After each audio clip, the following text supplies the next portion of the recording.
Frédéric Manfrin, je dirige le service Histoire à la Bibliothèque nationale de France. Vincent Ferré, professeur de littérature générale et comparée, Université Paris-Est Créteil.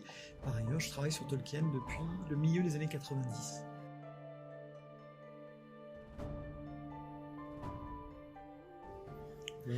Tout à l'heure, vous avez vu Thierry Grillet, Oui. donc, qui est le directeur de la diffusion culturelle.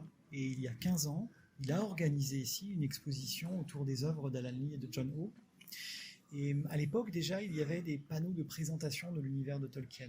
Moi, j'avais travaillé un peu dessus et on avait organisé une journée d'études pour rassembler des lecteurs de Tolkien, principalement à l'époque, et des intervenants dont vous connaissez certains noms, Léo Carruthers, Anne Besson, Alain Névan, par exemple, Michael Deveau, Charles Delattre. Et ça avait tellement bien marché que Thierry Grillet avait gardé en tête l'idée que Tolkien pouvait être un auteur à faire revenir à la BNF pour inviter des personnes à venir profiter de son œuvre et discuter de son œuvre. Les années ont passé, on ne voit pas le temps passer, et lorsque la Bodleian a discuté avec la BNF de la future exposition qui a été organisée en 2018, la BNF a décidé d'organiser quelque chose de très différent qui soit adapté à un public français. Puisque, bien sûr, Tolkien n'a pas le même statut en France et en Angleterre. En Angleterre, c'est à la fois un classique et un auteur pour la jeunesse. En France, encore récemment, on avait du mal à le classer. Donc il s'agissait de permettre, par une médiation culturelle, à des visiteurs qui ne le connaîtraient pas forcément, de découvrir son œuvre.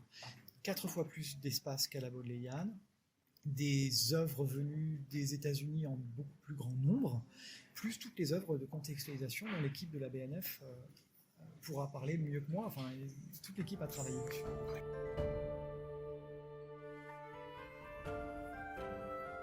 Ben justement, c'est pas sa sœur jumelle. C'est pas sa sœur jumelle. Sortir l'idée que c'est pas sa sœur jumelle. En fait, le principe, il est vraiment complètement différent. C'est-à-dire qu'à Oxford, il n'y avait pas ce besoin justement d'inscrire Tolkien dans son époque, dans son univers culturel. Pour le public français et continental, c'était indispensable. Donc, à côté des manuscrits de Tolkien, vous allez avoir des manuscrits médiévaux, des armes, des estampes qui permettent de se faire une image mentale de ce que Tolkien culturellement lui savait et avait intégré.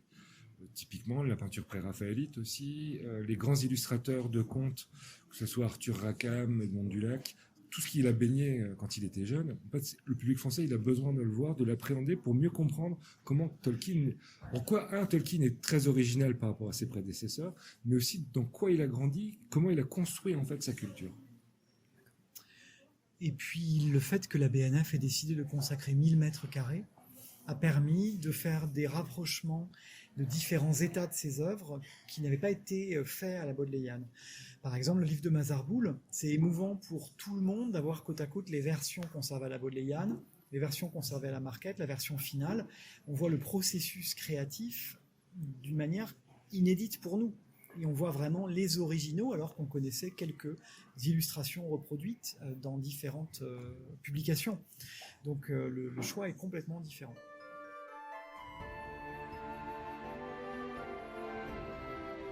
En fait, c'est exactement ça, c'est que l'exposition, elle devait plaire aux lecteurs et lectrices de Tolkien, de tous âges, parce que le lectorat en France est très très varié, en même temps que l'exposition devait être accessible et intéresser et plaire, faire plaisir, enfin réjouir profondément les visiteurs qui allaient découvrir Tolkien à cette occasion.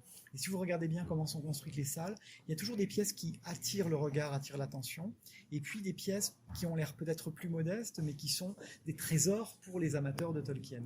Donc l'exposition, elle est à 2 niveaux ou 2 étages si vous voulez. Elle est faite aussi pour être vue au moins 2 fois. Une première fois pour prendre connaissance des trésors les plus visibles, puis une deuxième fois pour voir les pièces qui demandent à être déchiffrées, à être décodées.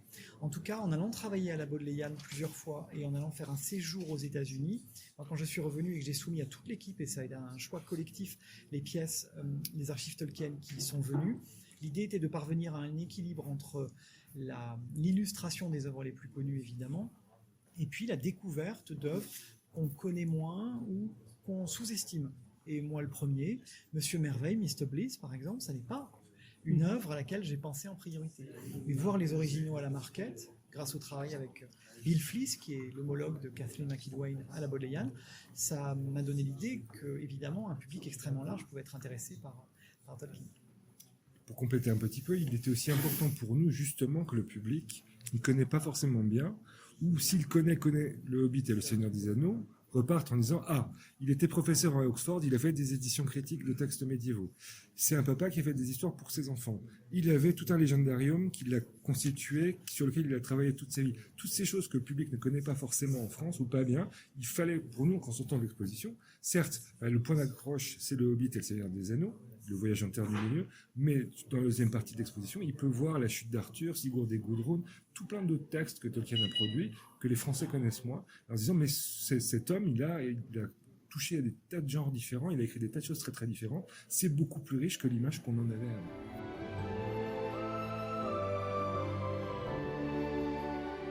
Quand on travaille sur Tolkien, on est un peu choqué par les malentendus qui entourent l'œuvre et les clichés dans lesquels on le réduit. Mais bon, c'est vrai de tout auteur. Hein. Si on commence à parler de Proust, par exemple, je vais finir par m'énerver. Oui. Dans le cas de Tolkien, il y a des clichés attachés à cet écrivain.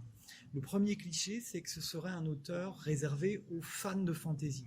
Et c'est vrai que dans la file qui a découvert l'exposition lundi, beaucoup de gens en sortant disaient « C'est génial Tolkien, je croyais que c'était pas pour moi. » Cette formule-là, elle est revenue.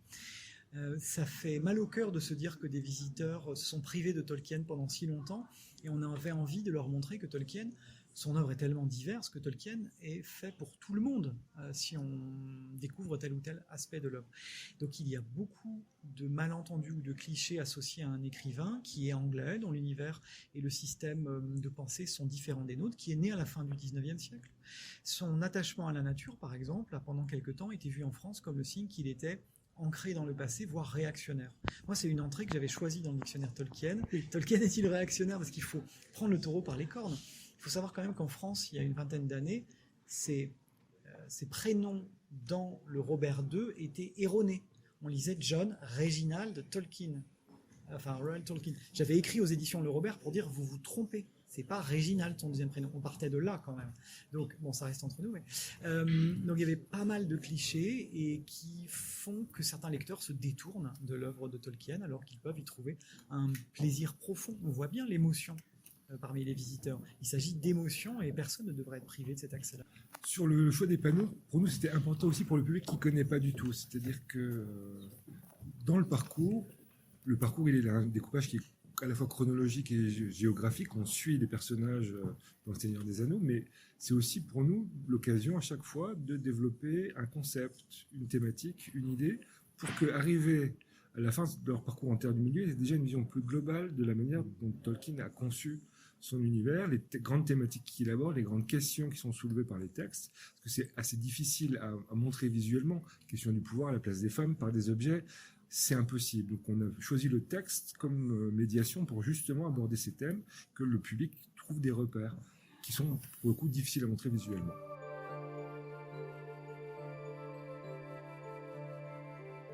L'échiquier, pourquoi l'échiquier? Alors d'abord parce que pour nous l'enjeu aussi c'est que parmi les visiteurs de l'exposition, il y a des gens qui n'auront jamais mis les pieds à la Bibliothèque nationale de France. Quand on pense bibliothèque, on pense livre. Or, on a des tas de choses qui ne sont pas des livres. Manuscrits, estampes, objets. Là, en l'occurrence, l'échiquier de Charlemagne, c'est une des pièces des collections des bibliothèques nationales. C'est intéressant que le grand public découvre aussi qu'on a ce type d'objet. Alors ensuite, évidemment, l'échiquier, il est spectaculaire. Pour nous montrer l'échiquier, c'était comment montrer une bataille médiévale, parce qu'une partie d'échecs, c'est une bataille, en 3D. Sans utiliser la vidéo, en fait, le jeu d'échecs nous permet de montrer une bataille en 3D, et là, je veux dire presque la bataille des champs de Pelennor, parce qu'on a les éléphants de guerre dans cet échiquier. En plus, c'est une pièce, ça fait vraiment partie des très grands trésors de la bibliothèque. C'est une pièce, vous avez vu la taille des pièces d'ivoire, enfin, c'est vraiment un bijou du XIe siècle.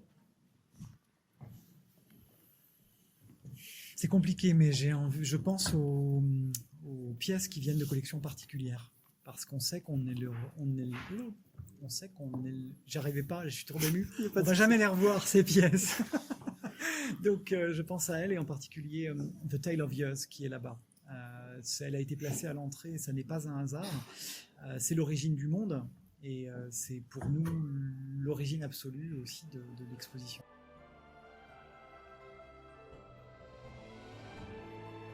Allez, venez plusieurs fois, on vous attend, on sera là. Oui, c'est ça, il faut vraiment prendre le temps de lire les textes, de lire les cartels, de découvrir, parce qu'en fait, on peut la visiter en choisissant un type de pièce à chaque fois. On fera à chaque fois une visite différente, en fait. Et surtout, vous pouvez faire la visite. Enfin, il y a un papa qui racontait ça sur Twitter aujourd'hui, qui a dit, bah, écoutez, c'est fabuleux. On fait sur le bras, je suis le Hobbit. Je lui raconte le Hobbit. Ben, voilà un type de visite qu'on peut faire, simplement avec les images, les aquarelles et les dessins de Tolkien, même sans regarder les textes une première fois. Et en fait, ces prismes de visite, l'exposition elle est vraiment conçue pour que vous fassiez plaisir en la visitant chaque fois différemment.